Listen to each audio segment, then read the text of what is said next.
Chris Warnke. Welcome to The Next Word. We've been continuing the theme of terrorism, and tonight we have an expert, all the way from Quantico, from the Marine Corps University, Dr. Chris Harmon, an author of Terrorism Today, to give us some insight into the changes in the 20th century and now the 21st century. Chris, many changes, you wrote about it in your book that you co-authored. Yes. The changes of terrorism and the end of terrorist groups in the 20th century. I was fascinated by it. Going back to the 10s? And you talk about the three forms of terrorism, or terrorism groups, back in the early 20th century. Yes, some of the groups that were most important a century ago are a little bit like Al-Qaeda in that they were international. They were very much motivated by ideas and thoughts. They were enthusiastic pamphleteers as well as bombers. And they moved around the world in the way that some of the modern Islamists do too. They were very comfortable moving office. They could work for a labor newspaper in Bern, Switzerland, and then end up in London. If they got expelled, they might go to Paris. They were a very internationalist crowd. And the way that that international anarchist movement really ended is when governments began to focus on making sure that they didn't travel so easily and kind of keeping track of those who were engaged in violence rather than just publishing. But you talk about the labor groups, and particularly in cities like Seattle and New York. You mentioned those cities where there were attacks, where there were terrorism attacks. The labor movements often engaged in kind of sabotage, where they would wreck things at their own workplace.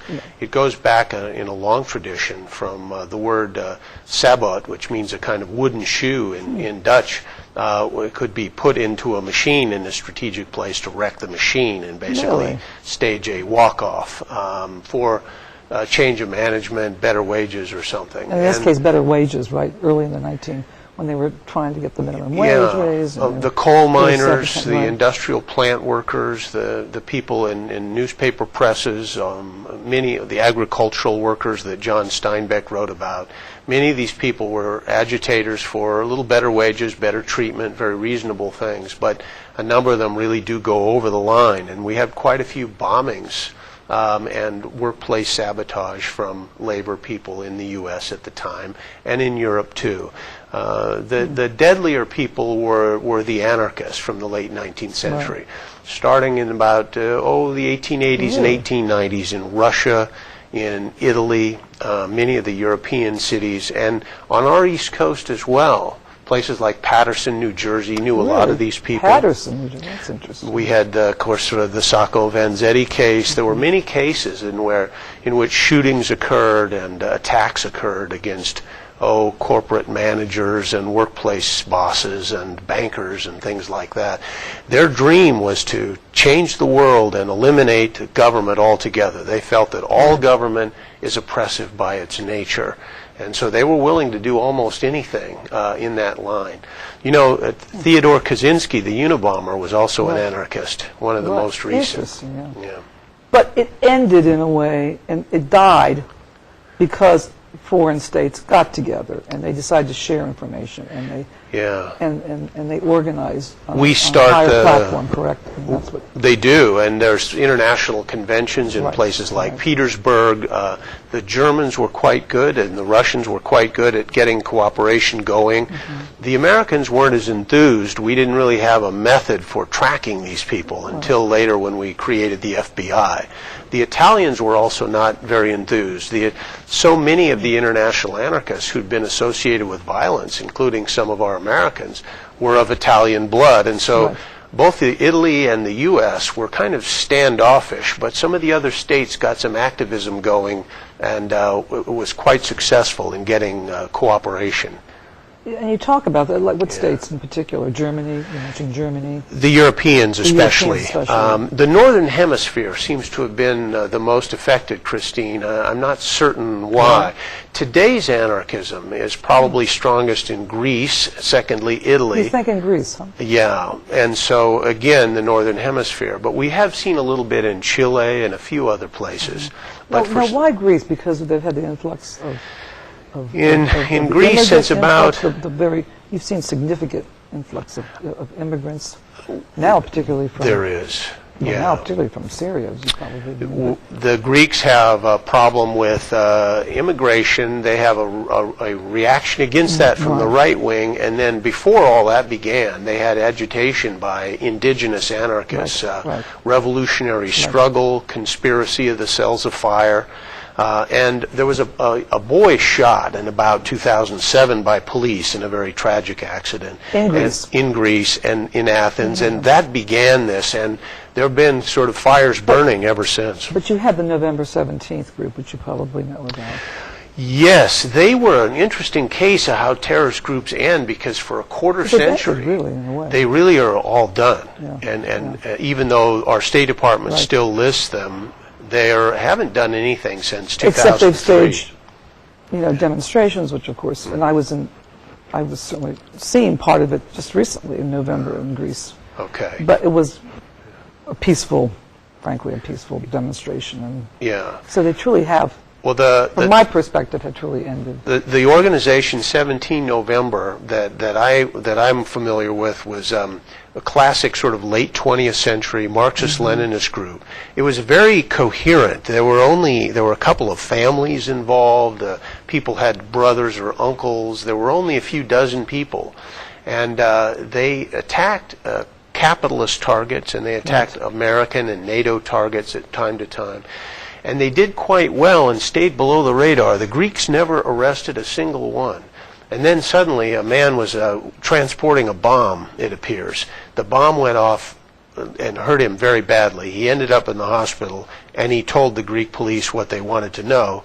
And the Greeks then ran around and arrested all of the members. So November 17th has really not been capable of action in a violent way since those days of 2002. Right, since 2002. Let's say 2002. And you're right, it happened after the bombing institute, when it went off unexpectedly, right? Correct?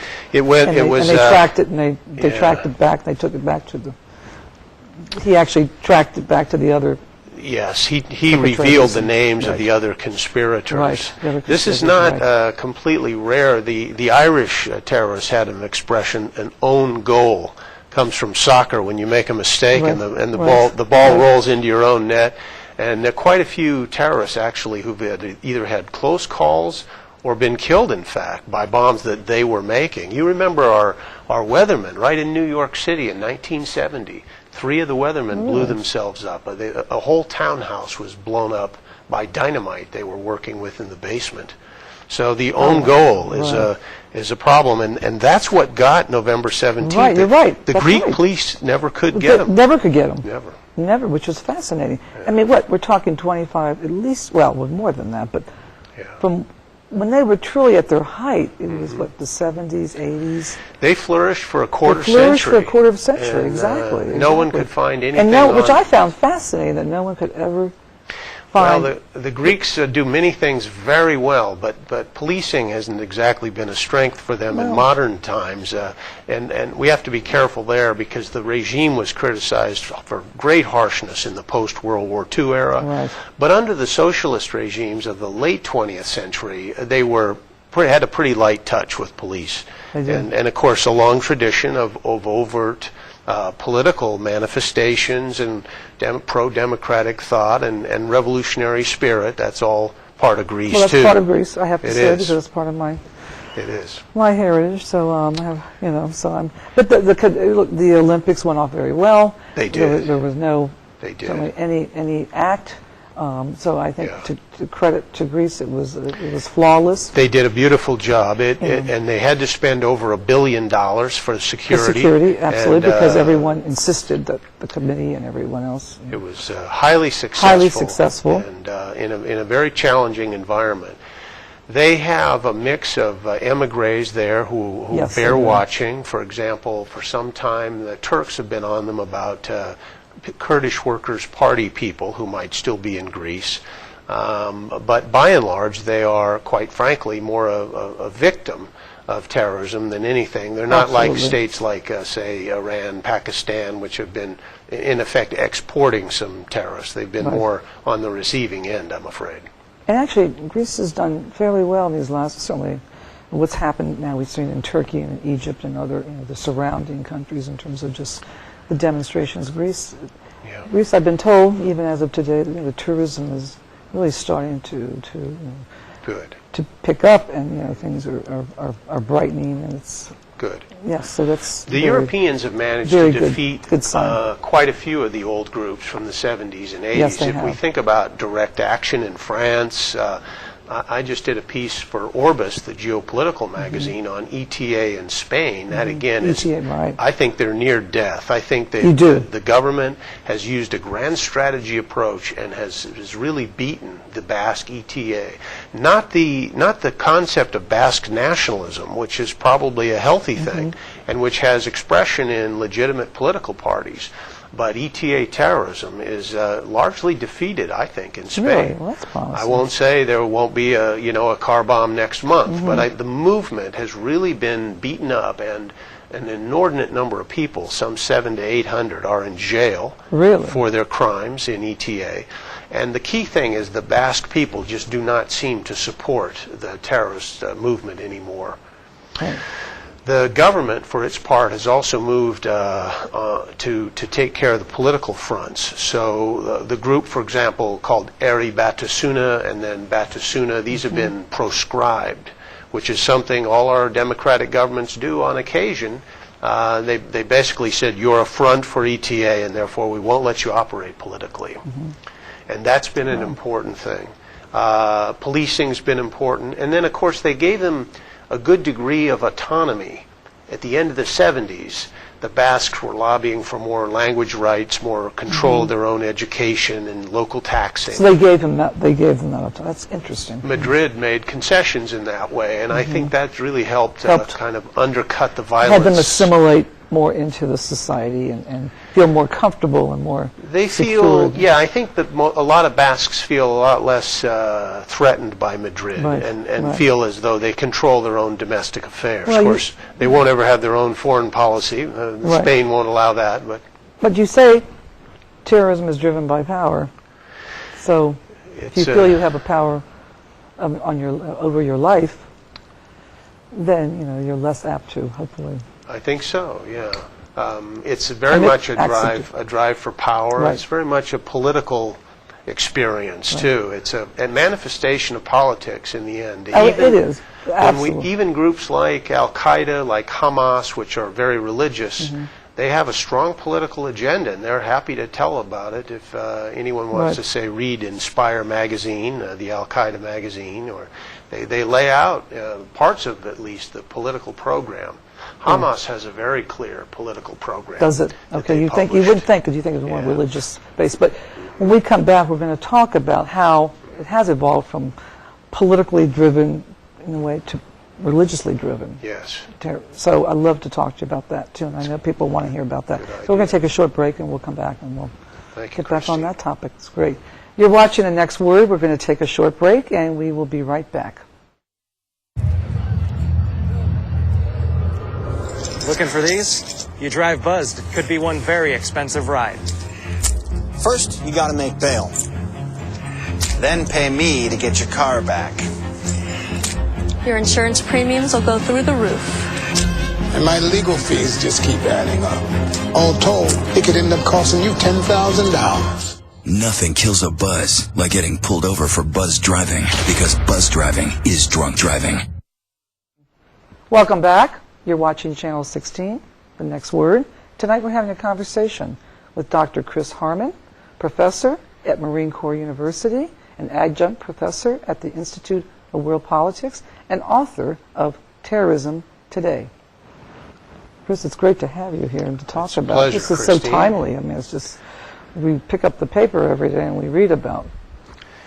I'm afraid terrorism, but that's I want to true. talk to you about national security, but I know we have to stay focused, and I know you are the expert on why terrorist groups end, and you've traced it throughout the 20th century.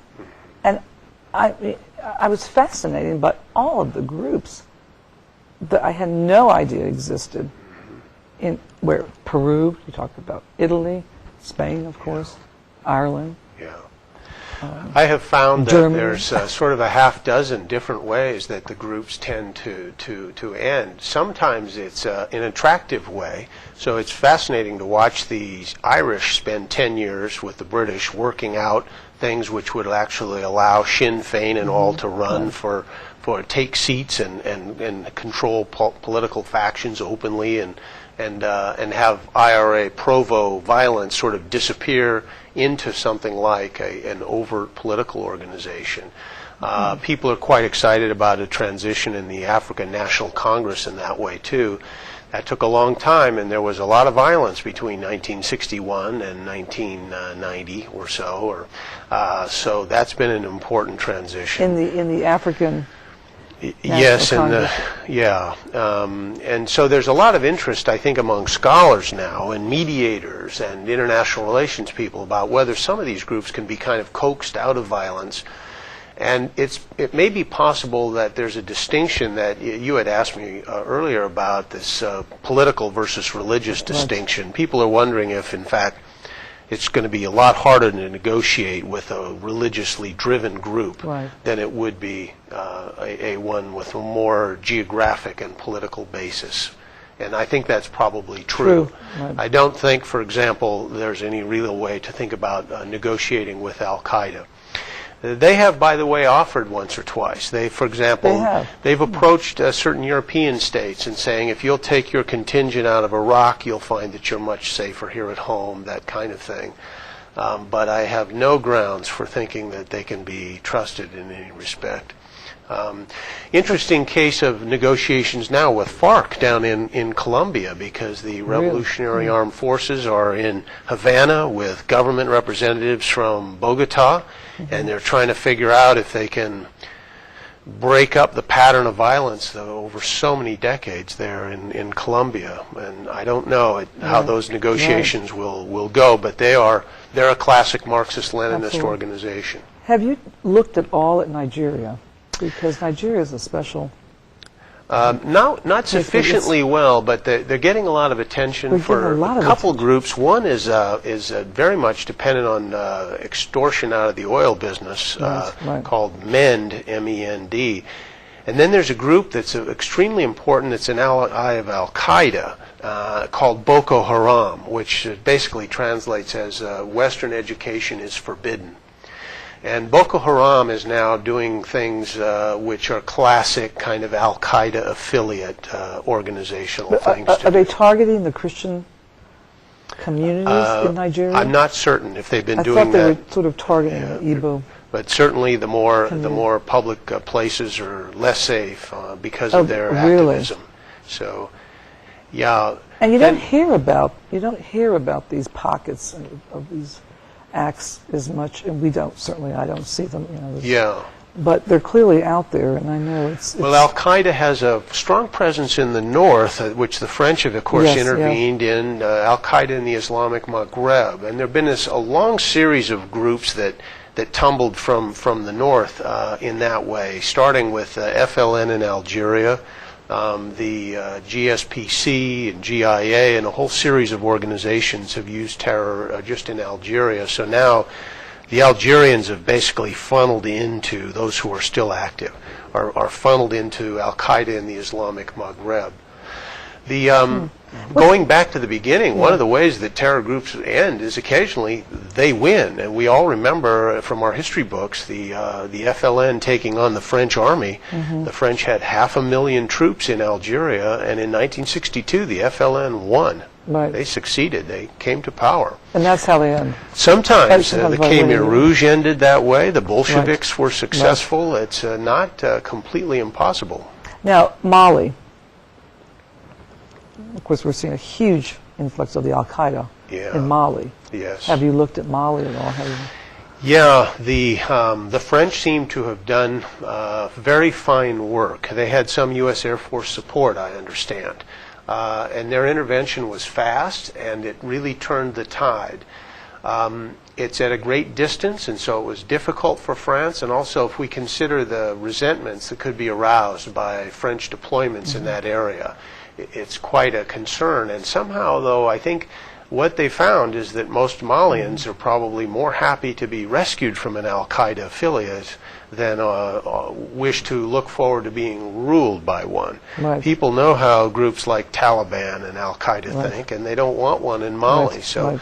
despite the old colonial concerns, I think many people thought that the French intervention was appropriate. Was appropriate. So you see Yeah. some sort of not resolution, but certainly There's a kind of pause now. that we didn't see, let's say, 6 months ago. Yes, when things were tight. the country's done better. We know these groups are still present.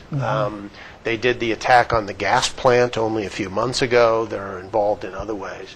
There's some other good news from Yemen, for example. I was going to say, yes, I was going to say, Yemen, we haven't heard about it The much. famous Al-Qaeda Right. affiliate there, Al-Qaeda in the Arabian Peninsula. Right. Which was a huge concern for this government, I know, your government. Yeah. It was, Yemen, yeah. They've had a successful insurgency as well as terrorism, and in the last few months, the government of Yemen has managed to suppress some of the insurgency in the that's promising. southwest. So Abyan province is one of the places fightings occurred. And Yemen's important to the United States for the simple reason that this is where the most prolific propagandists of Al-Qaeda are now doing Inspire magazine, and there's groups in other places around the world. So I shouldn't say more prolific, but the most interesting propaganda that Al-Qaeda is doing is coming, we think, from Yemen. Oh, really? Yes. Okay. So, In what way? well, the Inspire magazine is trying very hard to push both the notion of the caliphate politically and the things you can do to help advance that, which include guerrilla war in the open fronts. It includes what they call individual terrorist jihad, and there's a conviction that this is a sense of getting at Western audiences in English, idiomatic American English, with very good graphics, and it's an attempt to appeal to us and to weaken us in our war against Al-Qaeda, and to advance the notion that Al-Qaeda is the future, and Al-Qaeda is a virtuous group, both politically and religiously. It's a very sophisticated magazine, and that's why President Obama and his team have sent some missiles that way. They killed several of the editors, but it's still producing. Now, those are the kinds of things we don't hear about.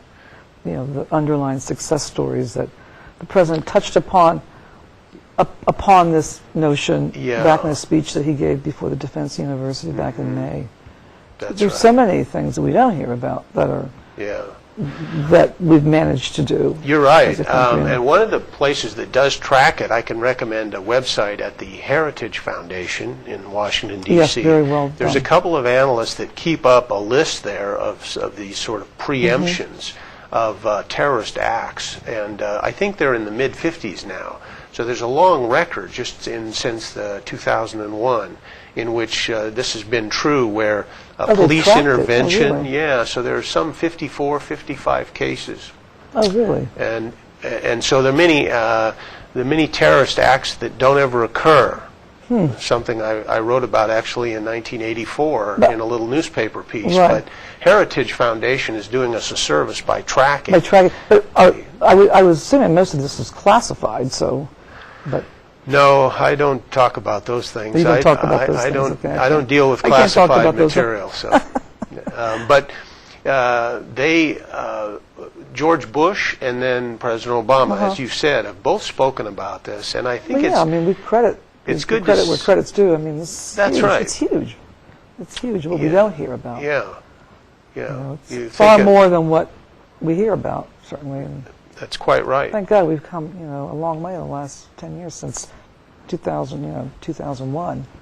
Citizens' tips have been helpful at times for turning Have in they? organizations. Have they been helpful? Yes, they Listen. have. They see some behavior that's very unusual, and they make the right call. It's important to not jump too quick before you have more than just something that's caught your attention. But there are some interesting cases.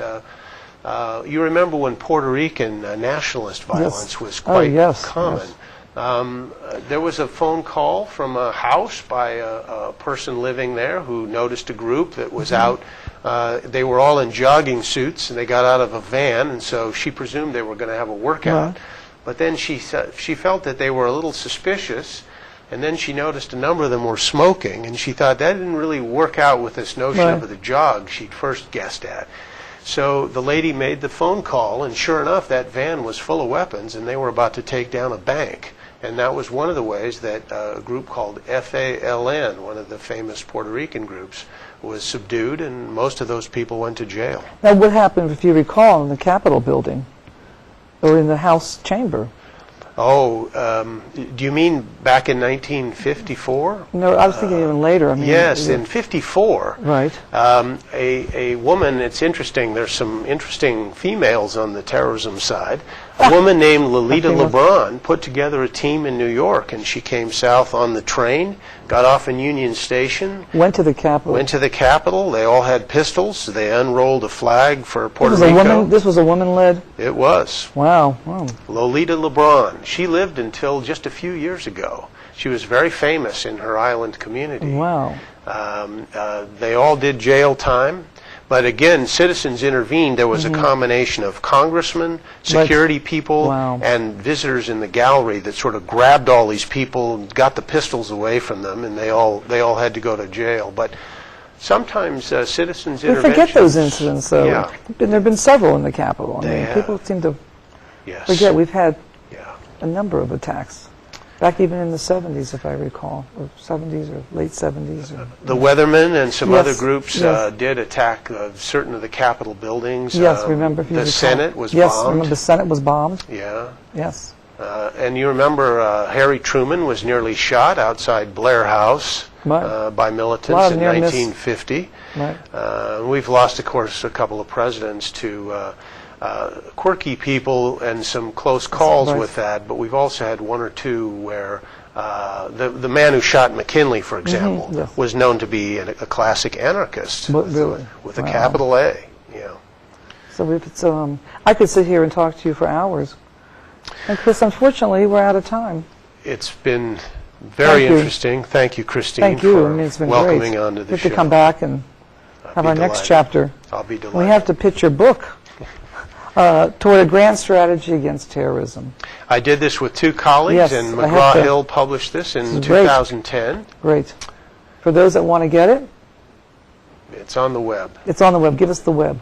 Well, it's McGraw-Hill's website. Okay. Toward a Grand Strategy Against Terrorism. Okay. So the editors are Pratt, Gorka, and Harmon. Harmon, I love it. Right. Thank you. Thank you, Christine. Thank you. We'll get you back. You've been watching The Next Word, Channel 16.